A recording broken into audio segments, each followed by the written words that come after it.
اللهم صل على سيدنا محمد وعلى آل سيدنا محمد كما صليت على إبراهيم وعلى آل إبراهيم في العالمين إنك حميد مجيد. أعوذ بالله من الشيطان الرجيم. بسم الله الرحمن الرحيم. أولم يروا إلى ما خلق الله من شيء يتفيأ ظلاله عن اليمين والشمائل سجدا لله وهم داخرون.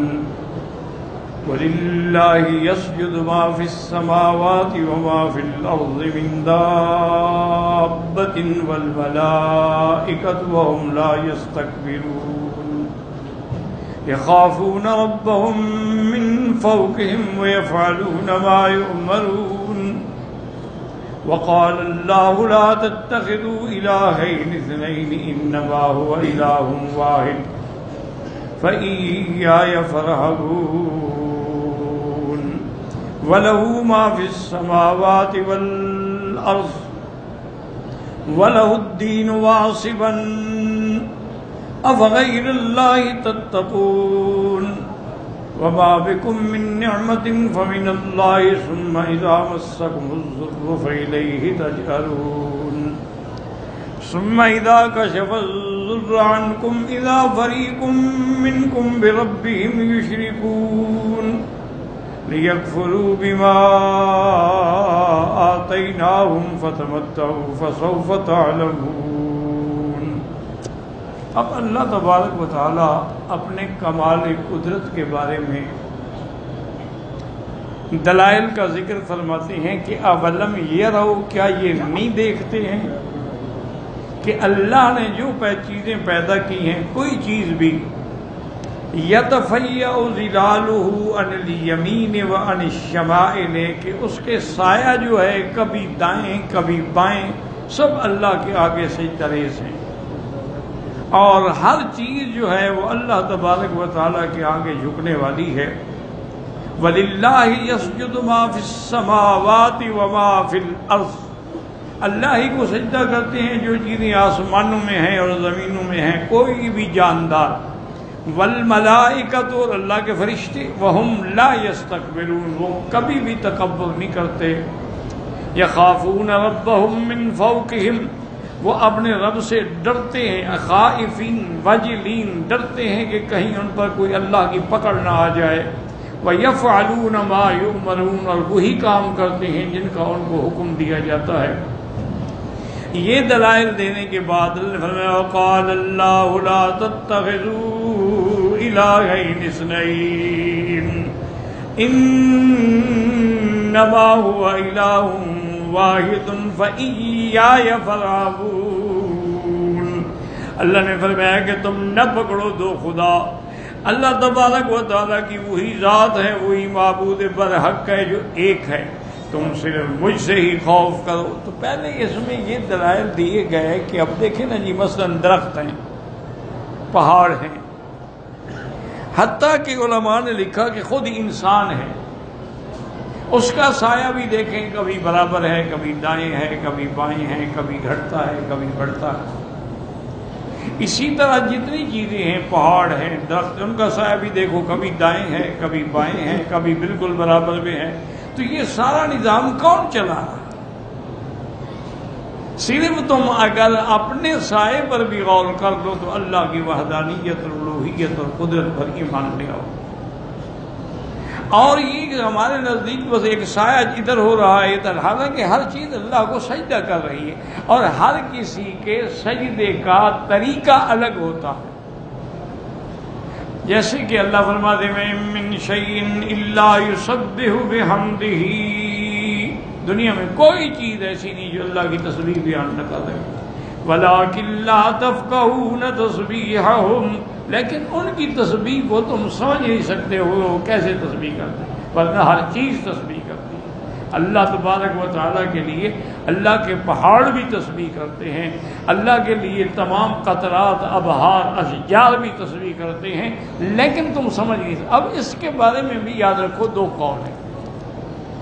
ایک ہوتا ہے تسبیح حالی، اور ایک ہے تسبیح قالی. کیا معنی؟ ایک تو یہ ہے کہ بندے کی وہ کیفیت، وہ حالت دلالت کر رہی ہے خدا کی وحدانیت، کہ جب ہم زمینوں پہ نظر ڈالیں گے، آسمانوں پہ نظر ڈالیں گے، سورج چاند پہ نظر ڈالیں گے، تو یہ سب دلالت کرتے ہیں کہ ان کے پیدا کرنے والا کوئی ہے. یہ تسبیح ہے کہ اللہ کی وحدانیت پر ان کا وجود جو ہے وہ دلالت ہے. اس کو کہتے ہیں تسبیح حالی. اور ایک تسبیح قالی ہوتی ہے کہ جیسے ہم کہتے ہیں سبحان اللہ الحمد، اسی طرح ہر چیز تسبیح بھی کرتی ہے اور اب زبان سے کرتی ہے. جیسے کہ حضرت سلیمان علیہ السلام نے چیونٹی کی بات سمجھ لی، ہم نہیں سمجھ سکتے. اسی طرح جیسے صحیح حدیث مبارک میں آتا ہے کہ سورج جب اپنا مشرق سے چل کے مغرب کی طرف آتا ہے اور پھر دورے کے لیے آتا ہے تو وہ اللہ کے عرش کے نیچے سجدہ ریز ہوتا ہے. اب وہ سجدہ کیسے کرتا ہے؟ ہمارے سجدے کی طرح تھوڑا ہے، اس کا اپنا سجدہ ہے. پھر وہ اللہ سے اذن لیتا ہے کہ اب میں کہاں سے طلوع ہوں. اللہ حکم دیتے ہیں مشرق سے طلوع ہو جاؤ، اور جب قیامت قریب آ جائے گی اللہ حکم دے گے کہ آج مشرق سے نہیں مغرب سے طلوع ہو جاؤ. تو ہر چیز یعنی چاند سورج بھی اللہ کو سجدہ کر رہے ہیں، اللہ کے فرشتے بھی. حتیٰ کہ ایک دن میرے آقا نے رحمت دو جہاں نے محبوب دو عالم نے صلی اللہ علیہ وسلم صحابہ میں بیٹھے تھے اور آپ نے سر مبارک اٹھایا، فرمایا اتت السماء وحق لها ان تئت، آسمان سے چرچراہٹ کی آواز آ رہی. عتیت کہتے ہیں جیسے اونٹ پہ رحل ہو، پلان ہو نا، اس پر زیادہ بوجھ پڑے تو اس میں ایک آواز پیدا ہوتی ہے لکڑی، اس کو کہتے ہیں عتیت عربی میں. فرمایا کہ آسمان سے چرچراہٹ کی آواز آنی چاہیے، کیونکہ ما من موضع قدر شبر، آسمان میں ایک بالشت کے برابر بھی کوئی جگہ خالی نہیں ہے، الا وملک یسبح ویقدس للہ، مگر کوئی نہ کوئی فرشتہ اللہ کا کھڑا ہے، کوئی قیام میں ہے، کوئی رکوع میں ہے، کوئی سجدے میں ہے، اور سب اللہ کی تسبیح بیان کر رہے ہیں. سبوح قدوس ربنا ورب الملائکۃ والروح. تو ستارے بھی اسی طرح، ستارے جو ہیں ان کا جو نظام چل رہا ہے یہ بھی ایک تسبیح ہے. چاند کا ایک دورہ ہے، یہ بھی ایک تسبیح ہے. اسی لیے اللہ نے فرمایا کیا تم اس پہ غور نہیں کرتے ہو؟ جب ہر چیز اللہ کو سجدہ کرتی ہے اور ملائکہ بھی سجدہ کرتے، اور پھر ملائکہ جو معصوم ہیں، بے گناہ ہیں، اللہ نے نور سے پیدا کیا ہے، اللہ کے فرما بردار، لیکن پھر بھی وہ ڈرتے ہیں کہ اللہ کی مرضی ہے، اللہ چاہے تو پکڑ لے. اللہ تبارک و تعالیٰ سے کون پوچھے گا کہ کیوں پکڑ لیا ہے؟ اور آگے فرمایا کہ جب یہ ثابت ہو گیا کہ سب کچھ اسی کا ہے، اسی نے بنایا ہے، تو اب تم دو خدا نہ بناؤ. جیسے بعض لوگوں نے دو خدا بنائے تھے، وہ کہتے تھے کہ ایک خدا جو ہے وہ تو خیر کے لیے ہے، اور نعوذ باللہ ایک خدا ہے جو شر پیدا کرتا ہے. ایک خدا ہے جس نے نور پیدا کیا ہے، اور ایک خدا ہے جس نے اندھیرا پیدا کیا. تو جو خیر اور رحمت والا ہے اس کو یزداں کہتے تھے، اور جو شر اور ظلمت والا ہے اس کو اہرمن کہتے تھے. تو ان کے عقیدے میں دو خدا ہے. خبردار، اللہ ایک ہے، دو نہ بنایا کرو. اچھا، اسی طرح عیسائی جو ہیں وہ تثلیث کے قائل، وہ کہتے ہیں کہ ثالث و ثلاثہ، ان تین میں ایک خدا ہے، باپ ہے، بیٹا ہے، روح القدس ہے. تو اس لیے صرف یہ ضروری نہیں ہے کہ دو نہ بڑھ، مقصد یہ ہے کہ اللہ کے ساتھ کسی طرح بھی کسی اور معبود کو شریک نہ. اچھا، یہاں الہین بھی تسنیہ ہے، یہی کافی تھا، لیکن الہین نسنین، پھر اسنین کہنے کی کیا ضرورت تھی؟ جب الہین فرما دیا تو وہ تسنیہ ہے کہ دو خدا نہ بناؤ، خدا ایک ہے. لیکن آگے پھر تاکید کے لیے فرمایا اسنین، دو نہ بناؤ ہرگز. انما ہوا، انما حسر کے لیے، انما ہوا الہ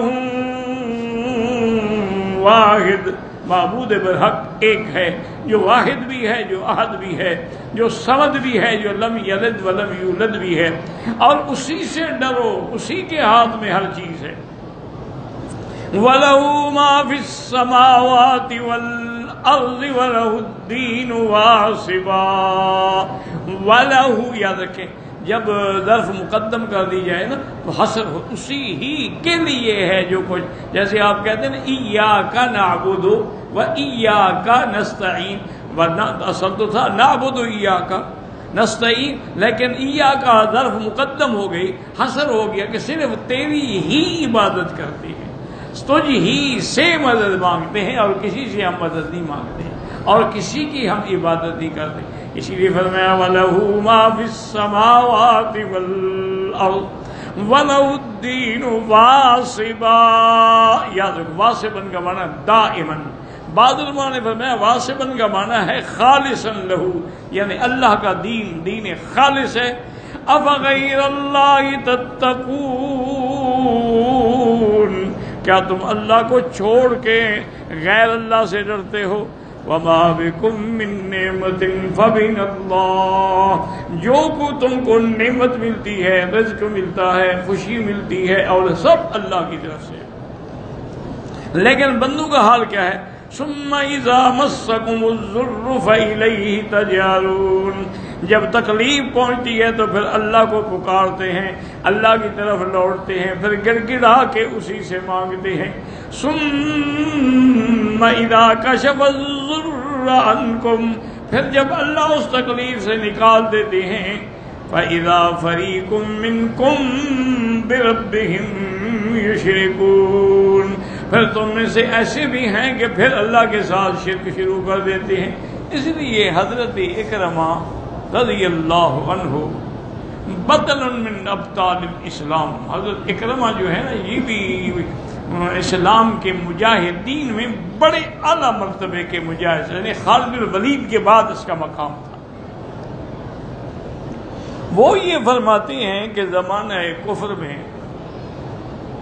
ہم تجارت کے سفر پہ جا رہے تھے اور بڑے بڑے سردار جو تھے مکے کے، ولید تھا، عتبہ تھا، عتیبہ تھا، شیبہ تھا، ابی لہب تھا، ابی جہل تھا، سب تھے، میں بھی تھا، ہم کشتی میں سوار تھے. اتفاق یہ ہوا کہ دریا میں طوفان آ گیا اور کشتی ڈولنے لگی.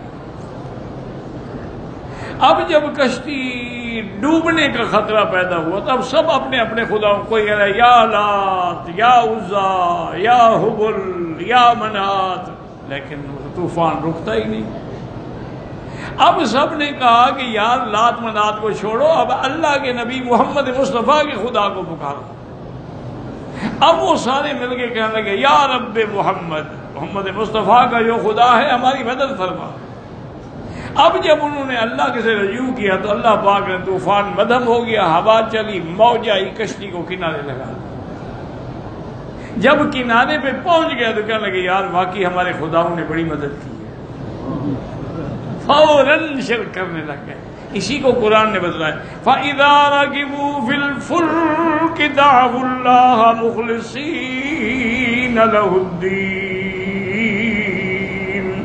فَلَمَّا نَجَّاهُمْ إِلَى الْبَرِّ، جب یہ کشتی میں سوار ہوتے ہیں اور کشتی ڈوبنے لگتی ہے تو پھر خالص اللہ کو پکارتے ہیں.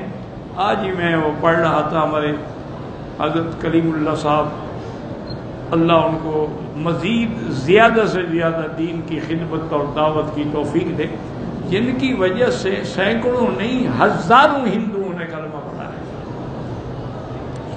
اب انہوں نے یہ کیا ہے کہ ان جو لوگوں کے جو اسلام لائے ہیں نا ان سب کی انٹرویو کر کے ایک رسالے میں شائع کر دیں کہ بھی تم کیسے مسلمان ہو گئے، تم کیسے مسلمان، تمہاری مسلمان.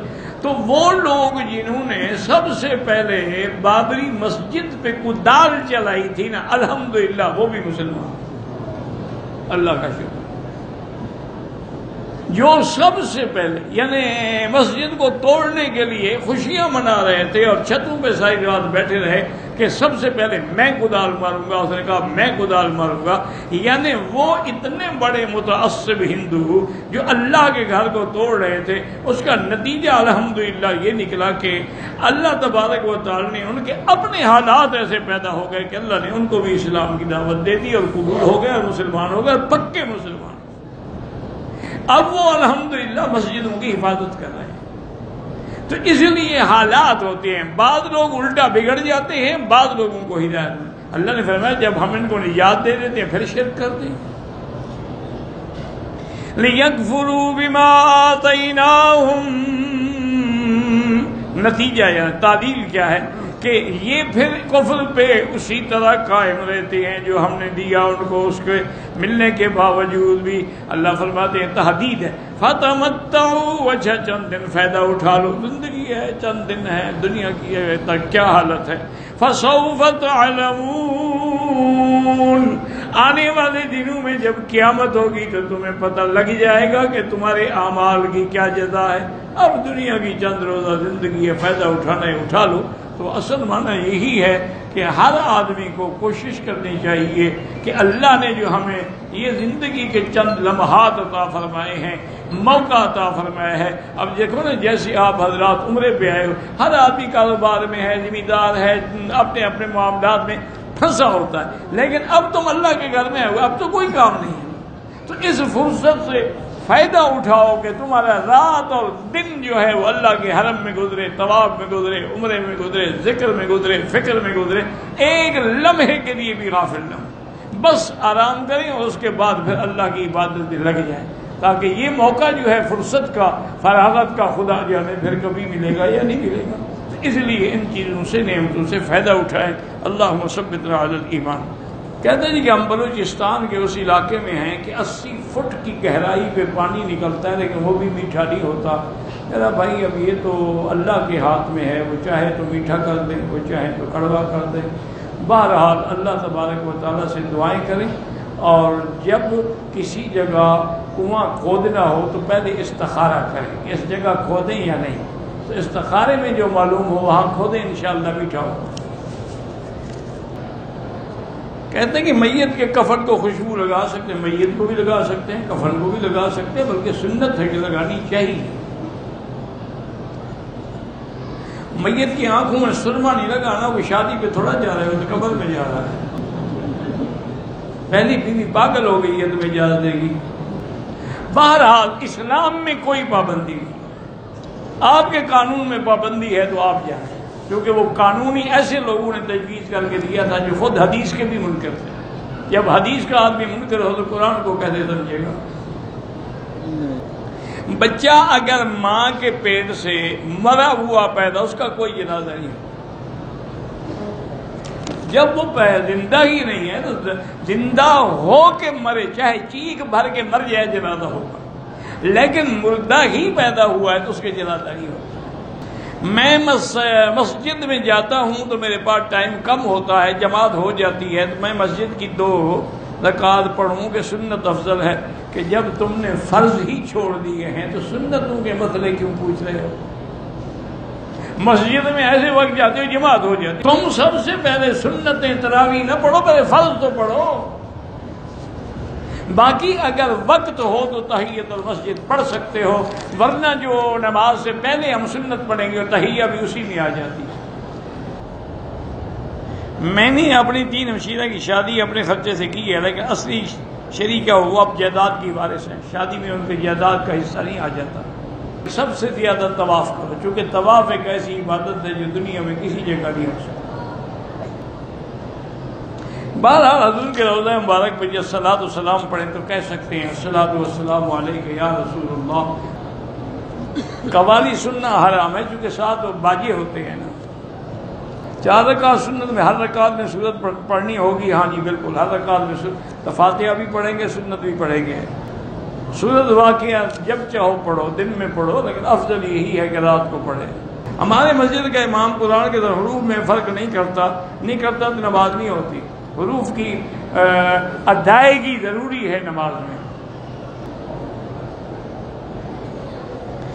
مسلمان اپنے بچوں کے ساتھ اب یورپ امریکہ میں مستقل رہائش دیتے رہے کہ کافر ملکوں میں رہائش نہ رکھو، بعد میں بڑے مشکلات پیدا ہوتے ہیں۔ جب بچے بڑے ہوتے ہیں نا، وہ آزاد ہو جاتے ہیں، ماں باپ کے قابو نہیں رہتے، قانون ان کو سختی کرنے کی اجازت نہیں دیتا، تو لہذا بہتر ہے کوشش کرو کہ مسلمان ملکوں میں رہو۔ گورنمنٹ کے بل رکے ہوئے ہیں، اگر بل نکالنے کے لیے وہ ظالم رشوت مانگتا ہے تو تمہیں گناہ نہیں ہوگا، لینے والے کو گناہ ہوگا۔ عمرے سے واپسی پر گھر میں عورتیں آتی ہیں، ہم ان پہ ہاتھ ملا سکتے، بالکل نہیں ملا سکتے، ان کو دیکھ بھی نہیں سکتے، ہاتھ کیا ملا سکتے ہیں؟ غیر محرم کو دیکھنا ہی حرام ہے۔ حج پڑھ کے یہی نتیجہ نکلے گا، غیر محرم سے ہاتھ ملاؤ گے، شیک ہینڈ کرو گے۔ غم خوشی میں لوگ کھانا پکاتے ہیں، بالکل غلط ہے۔ جن کے گھر میں غم ہے ان کے گھر میں کھانا پکا کے بھیجیں۔ بہرحال کرایہ سے جو آمدنی ہوتی ہے آپ کو زکوٰۃ دینی ہوگی۔ اگر حالت جنابت میں عورت ہے، بچے کو دودھ پلا سکتی، ہاں پلا سکتی، افضل یہ ہوتا ہے کہ کم سے کم وضو تو کر لے۔ افضل یہی ہوتا ہے کہ مجامعت کے بعد آدمی جتنا جلدی ممکن ہو غسل کر لے۔ اگر کوئی دیر ہو جائے تو ایسی بات نہیں، لیکن بہتری کیوں، انسان ہے، موت حیات کا کو پتہ ہے۔ میرے رشتہ دار قادیانی ہیں، ہماری مسجد میں نمازیں بھی پڑھتے ہیں، اللہ ان کو ہدایت کا فیصلہ کرے، ان کو ہدایت کی کوشش کرو۔ بہرحال قادیانی جو ہیں تمام ائمہ کے نزدیک، تمام علماء کے نزدیک وہ بالکل پکے کافر ہیں۔ صفا مروہ کے دوران جو تمہیں آتا ہے، کلمہ شریف آتا ہے، سبحان اللہ، الحمدللہ، لا الہ الا اللہ، جو آئے پڑھتے رہو۔ اللہ سب کو اپنے دین کی خدمت کے لیے قبول کر لے۔ بہرحال جو لوگ حدیث کے منکر ہیں ان کے پیچھے نماز نہیں ہوتی۔ منکرین حدیث تو گویا منکرین قرآن ہے، چونکہ حدیث تو قرآن ہی کی شرح ہے، اصل تو قرآن ہے، کتاب اللہ اور سنت رسول اللہ۔ تو جب حدیث نہ ہو تو قرآن پر کیسے ایمان ہے؟ اور قرآن یہی کہتا ہے کہ جو میرا نبی دے وہ پکڑ لو، جیسے روکے رک جاؤ۔ واللہ اعلم۔ ربنا تقبل منا انک انت السمیع العلیم وتب علینا انک التواب الرحیم۔ اللهم فرج هم المهمومين، نفس كرب المكروبين، واقض الدين عن المدينين، واشفنا واشف مرضانا ومرضى المسلمين۔ اللهم انا نسألك العفو والعافية المعافاة الدائمة في الدين والدنيا والآخرة۔ صلى الله تعالى على خير خلقه سيدنا محمد وعلى آله وصحبه أجمعين۔ اللهم صل على سيدنا محمد وعلى آل سيدنا محمد وبارك وسلم عليه۔